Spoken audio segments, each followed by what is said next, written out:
Thank you for stopping by the Life of Sassy and checking out my video today. We are back in the kitchen, we're back in my happy place, and tonight we are making two perfect summer dishes using cherry tomatoes and chicken. Both of these have quickly become family favorites in my household, and I hope you'll try them both. Let's go ahead and jump right in and let's get cooking. To make the chicken caprese spaghetti squash, I need olive oil, garlic powder, spaghetti squash, Parmesan cheese, pepper, salt, cherry tomatoes, chicken chunks, and mozzarella. I have had to make a couple substitutions in this recipe just because I don't have a couple things on hand, but I'll break that down for you as we start cooking. And as always, in the description box below will be the original recipe. Now let's start cooking. The first thing I need to do is I need to put a couple of holes in the spaghetti squash. You can also use a fork, but since I already had the knife out, because I'm going to put this in the microwave on high for 2 to 4 minutes to soften it up so that I can cut it in half and scoop out the seeds. There we go. Since my spaghetti squash is on the larger side, I'm going to put it in for 4 minutes. My spaghetti squash has been in the microwave for 4 minutes. I'm just going to go ahead and cut the top off because I want to get rid of the stem. The spaghetti squash is a little bit warm, so I'm just going to hold it with an oven mitt. Although I have to tell you, it's still quite difficult to cut through, but let's give it a chance and see what happens. There we go. The stem is off. Now, a couple things to mention. One, my oven is preheating to 425 degrees. And two, I'm cutting this recipe in half. It actually calls for you to use 2 spaghetti squash, but one, mine are fairly big, and 2, that would just be a lot of spaghetti squash. So far, I have to say microwaving it does not make it easier to cut. Bigger knife did help. Now I'm just going to go ahead and scoop out all of the seeds. I've gone ahead and put my spaghetti squash on a foil-lined baking sheet. Now the original recipe calls for you to drizzle on olive oil. I'm going to use my olive oil spritzer instead. Now that I have them spritzed with olive oil, I'm just going to season them with a little bit of salt and pepper. I really didn't get these cut evenly. Oh well. Now I'm just going to wait for my oven to come up to temperature. It's going up to 425 degrees. Once my oven is preheated, I'm going to pop these in and bake them for 25 minutes, and then we'll take them out, put the chicken in, put them back in the oven, pull them out, put on the cheese and tomatoes, and pop them back in. But I'll go through all of that with you when the time comes, but right now I'm just waiting for the oven to finish preheating. And in they go.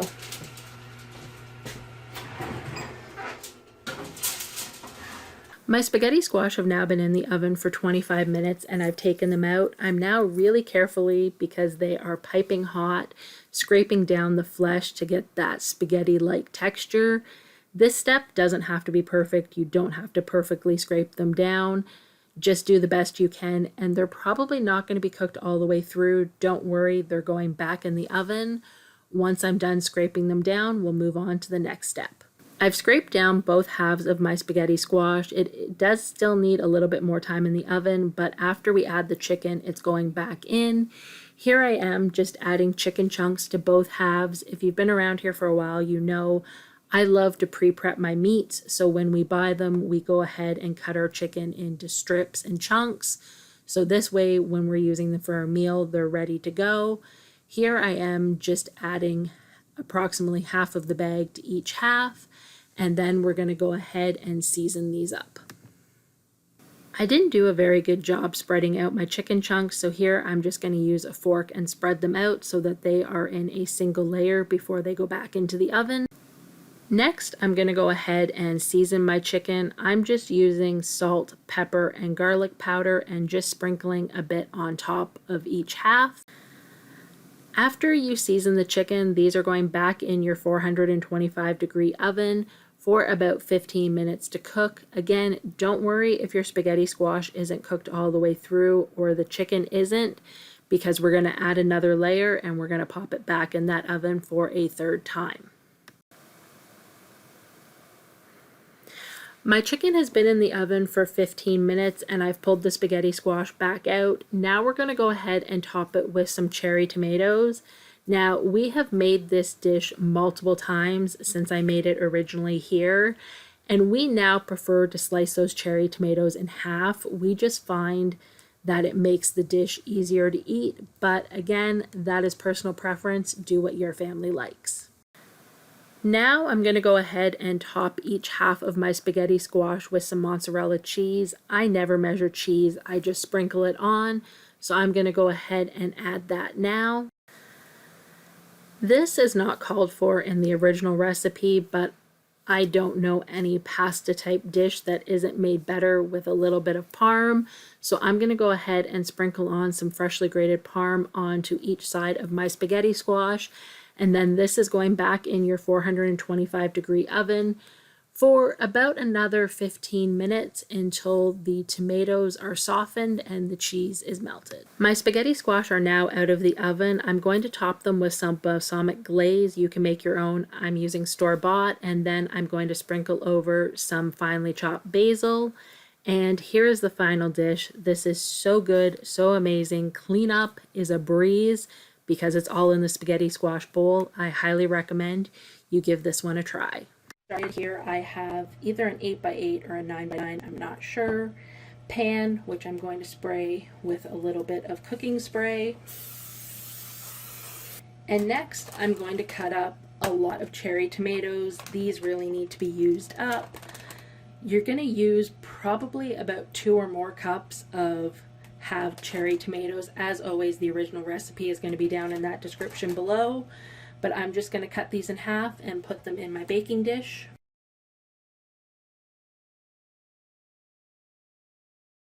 I've gone ahead and chopped up all of my cherry tomatoes. One of the best parts of this recipe is it's so versatile. If you have a smaller family, make less. If you have a bigger family, make more. But now that my cherry tomatoes are all cut up, I'm going to go ahead and dice up this small onion.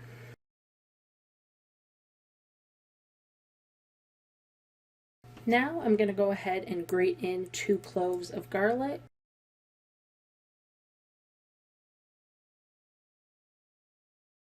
Now we're going to drizzle on about a teaspoon to a teaspoon and a half of olive oil. As always, the original recipe is going to be in the description below.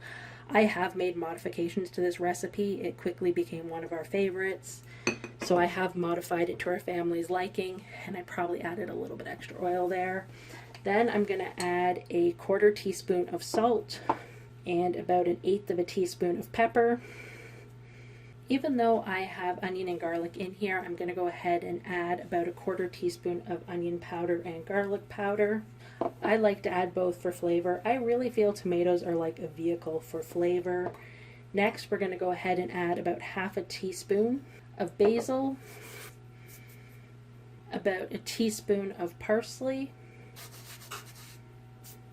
and about 1 teaspoon of Italian seasoning.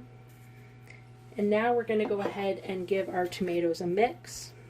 On top of my tomatoes, I'm going to go ahead and sprinkle on some chicken chunks. If you've been around here for a while, I like to pre-prep all of my meats by pre-slicing them before I put them in the freezer. I just find it makes mealtime a lot quicker. The original recipe calls for chicken breasts, but since I'm serving this over pasta, I don't really want to have to cut up the chicken breast, so I prefer to just sprinkle on some chunks. I believe in the original recipe it says to sprinkle with oil again. I don't feel any more is needed, so instead I'm just going to do another little sprinkle of salt, probably not even 1/8 teaspoon, as well as just a pinch of black pepper, a little bit more onion powder, probably about 1/8 teaspoon. Same with my garlic powder. And lastly, I'm going to do about another 1/2 teaspoon, or what I have left, of Italian seasoning on top. And now this is going to go into a 375-degree oven for 25 minutes. If you're cooking full chicken breasts, you might need to do a little bit longer, but also remember, we're going to take them out at 25 minutes, and there's another step. I'll be back in 25 minutes to show you the next step. My chicken and tomato mixture has been cooking for 25 minutes. I'm going to go ahead and top it with some mozzarella. and then pop it back in the oven. I'm also going to add some Parmesan cheese because why not? The original recipe doesn't call for the parm, but pretty much any pasta dish I feel can use a little bit of parm. Also, I never measure cheese. I just sprinkle until it looks good.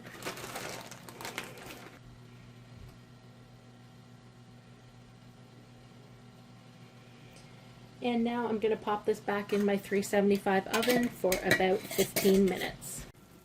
My tomato and chicken mixture has been cooking for the past 15 minutes. It just came out of the oven. It's a little bit like molten lava right now. So we're going to let it sit for about 5 minutes and then I'll show you how we plate it up. While this was in the oven, I just went ahead and boiled some pasta on the stove. So now what I'm going to do is I'm going to go ahead and serve the tomato and chicken mixture over some pasta. And there you have it. That is dinner. I added some more freshly grated Parmesan cheese to the top of my bowl because when do you ever go wrong with Parmesan cheese? This has quickly become a family favorite in our house. It is the perfect summer pasta dish. Because you're not using a tomato sauce or an Alfredo, it is super light. Those cherry tomatoes just make it the perfect summer pasta. I really hope you try this dish. It's so quick and easy to make and so amazing. Thank you for stopping by The Life of Sassy and checking out my video today. I really do hope you try out these recipes. They are amazing lighter dishes for the summer using cherry tomatoes and chicken. They've both quickly become family favorites in our house, and I hope you try them out. If you enjoyed this video, please give me a thumbs up. And if you haven't already, please consider joining my YouTube family by clicking that subscribe button down below. Thank you again for stopping by, and I hope you all have a wonderful day.